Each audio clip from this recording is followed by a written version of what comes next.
And welcome to the Ahron Katzman Show. I'm your host, Ahron Katzman. We speak about your life, your money, and your investments. And as always, we're coming to you from the spiritual and soon to be financial capital of the world, Jerusalem, Israel. If you like this content, please hit the like button below. And if you've not yet done so, please, please, please subscribe to both the YouTube channel and to the podcast. We're continuing on our entrepreneur series. And we have a really interesting guest today because he sort of bridges. He's an entrepreneur and he helps entrepreneurs. So it's a different angle than we usually see. It's my honor to bring on the show Ahron Wohlgelernter, who lives in Israel with his wife and his 4 children. He's a podcast producer and a passionate conversationalist with a diverse background in teaching nonprofit organizations and marketing. He recognizes the importance of creating authentic content, showcasing the passion and expertise of the entrepreneur. He helps business owners launch sustainable podcasts and create content that can enhance their online presence and help them build a thriving community. Ahron, welcome to the show. Howdy do. Thank you for having me. My pleasure. So we have something in common. We're both, well, I'm not really a podcast person. I'm a financial advisor who pretends he gets out his passions once a week doing an amateur podcast. But tell us what it is that you do and how you got to this. Okay, awesome. I'm gonna take it from sort of riffing off of what you just said, that it's an amateur podcast. I think that so many podcasts are built with fancy studios and built with fancy microphones, and those are professional podcasts. That's what we look at. But I think that the passion of the people like yourself, the passion of the people who are able to do it in this amateur way is so much greater and so much more relevant and important for people to hear. So where the big podcasts have all this amazing production to them, they're missing the passion. They're missing the ability to actually express, some mission here.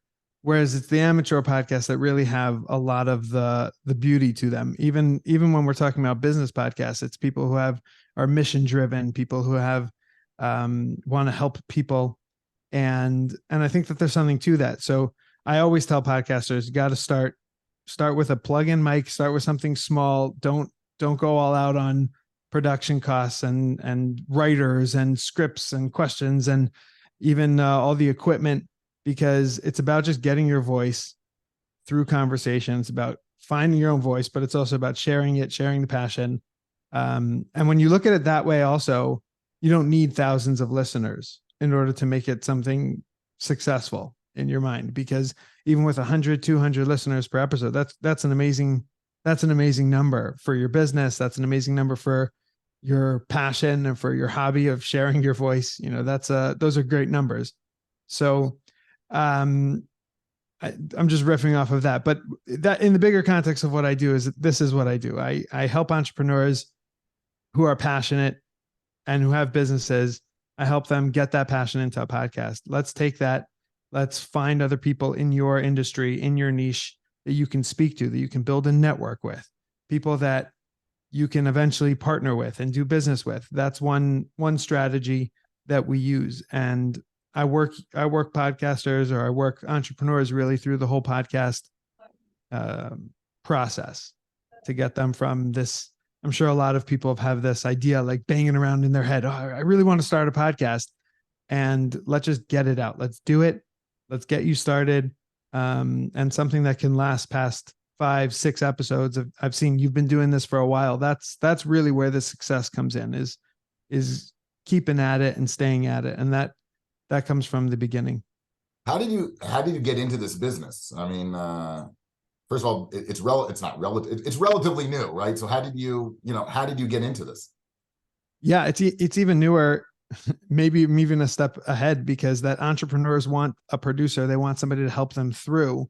We've seen this boom in podcasts over the last few years, but we've also seen a huge downturn, and where people lose their podcast. We call it the podcast graveyard, where everyone just, which was Anchor, the previous, which was taken over by Spotify, but that was the podcast graveyard with all these very, very funny named podcasts with 2-3 episodes, and a mom and a savta listening.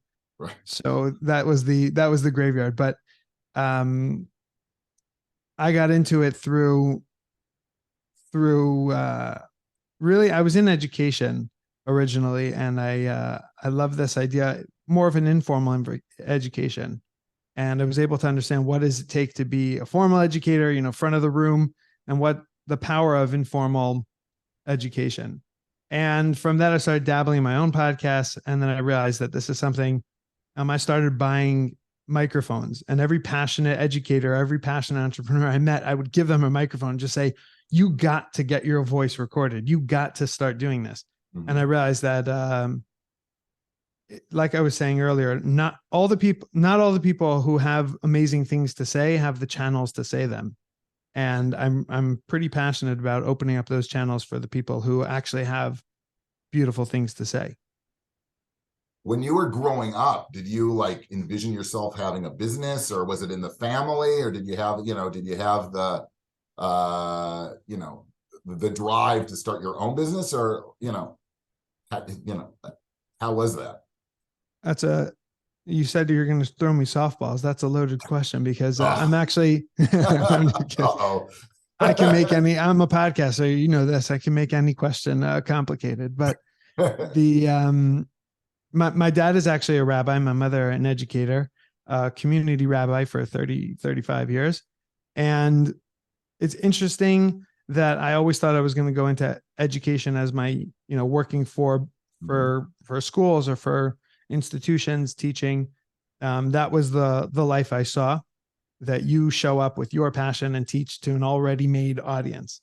And this idea of creating your own audience was never really on my mind until I realized that we can create multiple audiences and actually teach what we want to teach. So in terms of the business, though, this is a challenge. And I think a lot of entrepreneurs, I'm actually part of a group called First Gen Entrepreneurs, which is all these people who their family were in education, or their family were employees and, regular 9-to-5 jobs. And they didn't have this. Maybe they grew up with risk aversion, and they grew up with the fear of running your own business and the fear of it overtaking your life, or seeing and they really didn't. They're venturing into entrepreneurship or business is the first of their family, the first in their inner circle. And so we've created a little group of people like that. And I feel like I fit into that well, because I didn't have this dream of owning a business. I don't really know. You're limited when you don't have a father or a mother or siblings who've done it. You're limited, because those are always great people to go back to for that free business coaching, and when you don't have that in your family, it's an interesting thing. So the dream of creating a business was one that I didn't always have. And it's a challenge because I don't have that inner circle of people, and creating that on my own. That's really interesting, because then not only did you end up taking the plunge and creating your own business, you did it in a foreign country, right? You're doing it in Israel. You're not doing it in a culture that you're sort of familiar with, but you're doing it in a foreign culture where there's a different language. Speak to us about that challenge, right? That must be that certainly makes life tougher. How do you find that? Yeah, that is tough. I think that because we're in a remote world more, even though people are going back to the office, but the ability to do business online, even service businesses, which before 2020 wasn't done as much. And now that we can do that, and my business can be fully remote, you've done this, you send me the files and we can edit, and I can even send it to somebody else and get you better prices. Like it's a fully remote model. That's helped me a lot, because I'm not limited to what's directly around me, and I can really go out. But in terms of having a local market and local networking, it is a challenge. And I'm not sure I've broken it. It's I'm not sure I've broken into it. I think that there's lots of layers to the Israeli scene and to the Israeli, like the local market for me. And I think I'm just touching the surface of it. Interesting.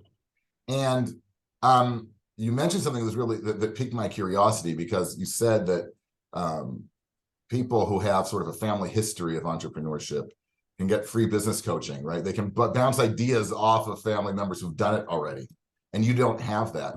So when you decided to take the plunge and start your own business, did you just go for it, or did you speak to people? Did you, were they negative? Were they positive? And you decided to go, do it anyway? How did that process work? This I started off doing freelance editing, and that helped me really understand the podcast scene and the podcast industry, because you really understand what people need, what they're producing, what they want out, what they want to edit out, what kind of end result they're looking for. And that really helped me understand it. So after a few years of that, I had this strong, very specific skill to be able to then grow a business off of. So it was a plunge in a sense, but it was also based coming off of this skill. And it's a big issue with entrepreneurs, that we just take this jump. We have to take this jump.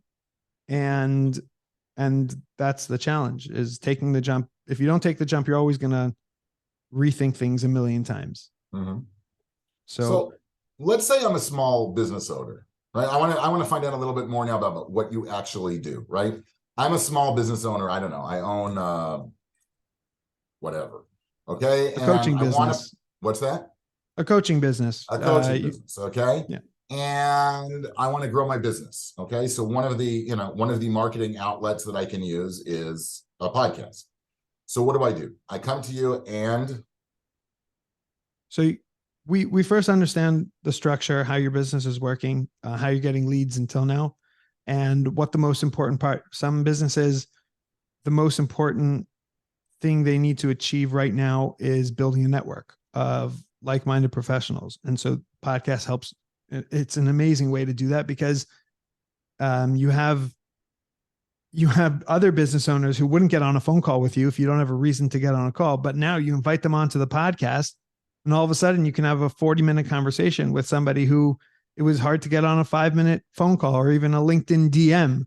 And now you have their attention, and you can really discuss. So if you think about that over 1 year, and you have 50 conversations with people, or even not every week, but 40 conversations, let's cut it to that. That's 40 conversations with people you would never have had. And that's a great strategy. If you want leads, so then you figure out who's your client, what are their issues, and start speaking to them on this podcast. Like, you can actually have your potential client on the podcast. If you're a coach who's coaching men between the age of 20 and 40, or 30 and 40, who want to get better at X, Y, and Z. So start finding those people and have them on your podcast. Talk about their issues, talk about their things, because they're going to have people who follow them, and they're going to have people who have the same issues as them. So that's another strategy that we do. So that's a lot of the work, is strategy, figuring out how we're going to position this podcast. And then we record, we make an intro and an outro, and we put a little music to it. We make your cover art, all the details, all the hosting site, all the back end stuff I take care of, because I feel that really takes away. It's a big grind for an entrepreneur to do that on his own. And entrepreneurs are usually people who love to have their fingers in everything. And this way they can, and this the podcast just takes too much out of them. It's too much work, but I've done it, and I have systems and processes that make it really simple. And they just show up and press record to have that conversation. And then I take it, I'll edit out pieces of the conversation that are unnecessary, and have it ready. And they'll have a nice podcast episode on YouTube, on Spotify, on Apple, that they can then take and promote to their audiences. Everything that you just said, I can attest to is being true. As an entrepreneur, right?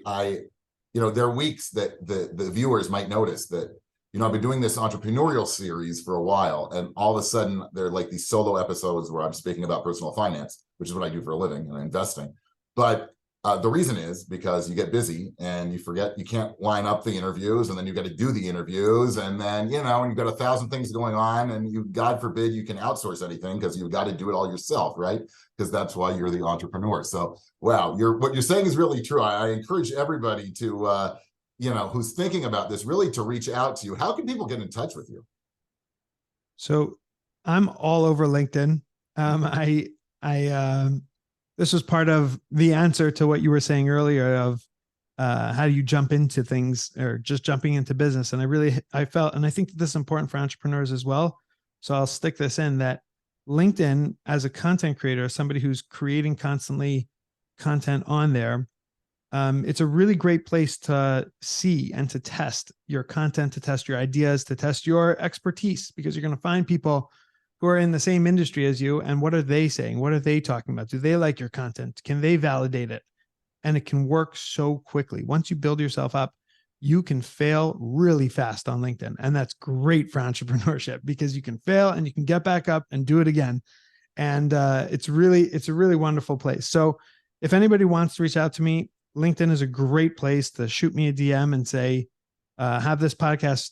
I get them all day. Have this podcast idea banging around in my head. I want to validate it. I want to discuss it. I want to see if it's viable. So LinkedIn is a great place. That's cool. So, and we'll put your LinkedIn address and everything else on the notes of the show as well, so people can find you that way as well. So you're sort of at the apex, right? You're in the middle. That's not the apex. You're in the middle of entrepreneurs and their marketing. So you get to speak. You're not just an entrepreneur. You speak to a lot of entrepreneurs. This might be an unfair question. It's still a softball. Don't worry.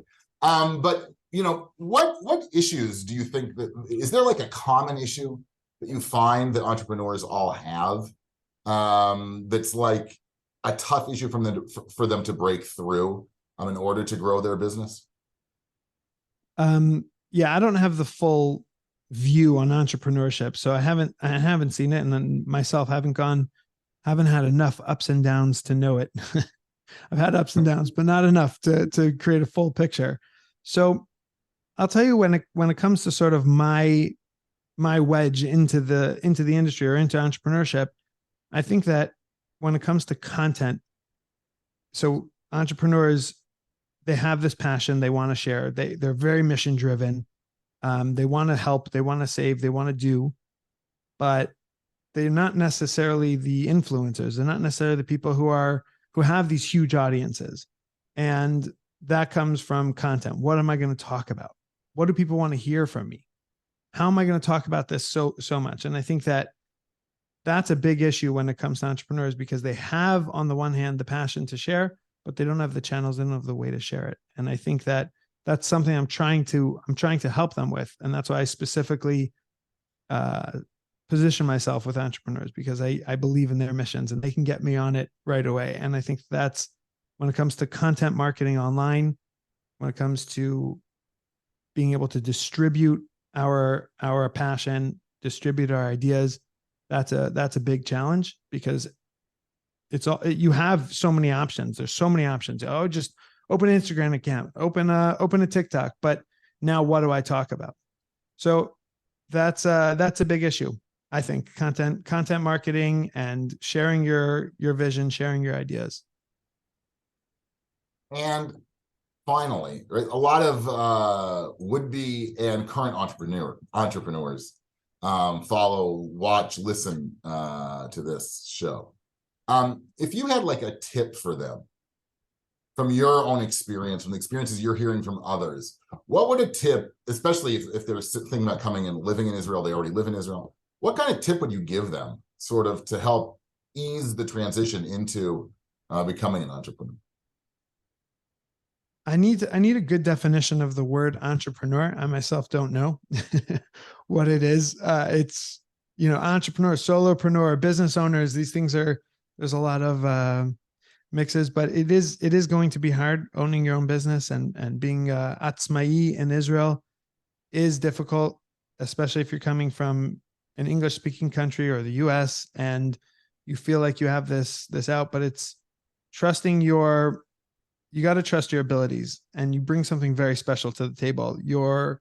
I don't think that Israeli culture is as closed as it was and as we make it out to be. I think that they appreciate the language. I think that most Israelis appreciate the culture that we bring to the table and the professionalism that we bring to the workplace. And I think that's you got to trust that you have that. You got to trust that you bring that, and that's valuable. That's good.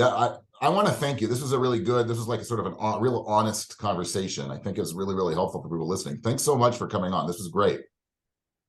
All right. Thank you. Thank you for having this space and letting us showcasing entrepreneurs and entrepreneurship and doing it in Israel.